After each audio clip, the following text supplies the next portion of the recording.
ಒಂದು ಹದ್ದ ಇತ್ತು, ಆಕಾಶದ ಎತ್ತರಕ್ಕೆ ಹಾರ್ತಿತ್ತು. ಹದ್ದಿನಲ್ಲಿಯೇ ಶ್ರೇಷ್ಠನಾದಂಥ ರಾಜ. ಆತನನ್ನ ಈ ಭೂಮಂಡಲದ ರಾಜ ಒಬ್ಬ ಆಮಂತ್ರಿಸಿದ. ಹದ್ದನ್ನುವ ರಾಜನನ್ನ ಇಲ್ಲಿ ಆಮಂತ್ರಿಸಿದ. ಒಬ್ಬ ಮಹಾರಾಜ ಆಮಂತ್ರಿಸಿದ. ನೀನೂ ರಾಜ, ನಾನೂ ರಾಜ, ನನ್ನ ಅತಿಥಿ ನೀನು ಅಂತ ಅವನನ್ನು ಅಲ್ಲಿ ಕೂಡಿಸಿದ. ಅದಕ್ಕೆ ಹದ್ದಿಗೆ ಭಾಳ ಸಂತೋಷ ಆಯಿತು. ಹದ್ದ ಮಸ್ತಾಗಿ ಕೂತಿತ್ತು. ಮೇಜವಾನಿ ಶುರುವಾಯಿತು. ಏನು ಇಡ್ಲಿಕ್ಕೆ ಶುರು ಮಾಡಿ, ಹಣ್ಣ ಹಂಪ್ಲ ಹಾಲು ಪಾಲು ಇಡಕ್ಕೆ ಶುರು ಮಾಡಿದ. ಹದ್ದಿಗೆ ಆ ಕಡೆ ಲಕ್ಷಣ ಇಲ್ಲ. ಹೆಂಗಿರಬೇಕು, ಎಲ್ಲ ಮಿಷ್ಟಾನ್ನ ಮಾಡಿಟ್ಟ.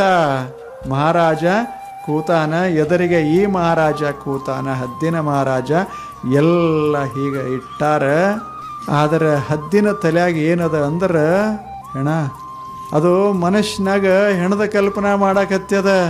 ಎದುರಿಗೆ ಮಿಷ್ಟಾನ್ನ ಇಟ್ಟಾರ. ಪ್ರಪಂಚ ಯಾಕೆ ಹದ್ದಿಗೆ ಅದೇ ಕಾಣೋದು, ಅದು ಒಳಗೆ ಸೇರಿಬಿಟ್ಟದ. ಆಕಾಶದ ಎತ್ತರಕ್ಕಾದರೂ ಸಹಿತ ಎಲ್ಲೆಲ್ಲಿ ಬಿದ್ದಾವ ಆ ಕಡೆ ಲಕ್ಷ. ಅದಕ್ಕೆ ಒಂದೆಲ್ಲರೇ ಹೆಣ ಬಿದ್ದಿತ್ತು ಅಂದ್ರೆ ಅಲ್ಲಿಂದ ಇಳಿತದೆ. ಒಳಗೆಲ್ಲ ಹೆಣ, ಹೊರಗೆಲ್ಲ ಹಣ್ಣ. ರುಚಿ ಹಂಗಾದೀತು ಪ್ರಪಂಚ. ಅತಿ ಅತಿಥ್ಯ ನಮ್ಮದು ಪರಿಸ್ಥಿತಿ ಹಂಗದ. ಒಳಗೆಲ್ಲ ಅದ, ಹೊರಗೆಲ್ಲ ಸುಂದರ ಪ್ರಪಂಚ. ಆನಂದ ಹೆಂಗಾದೀತು.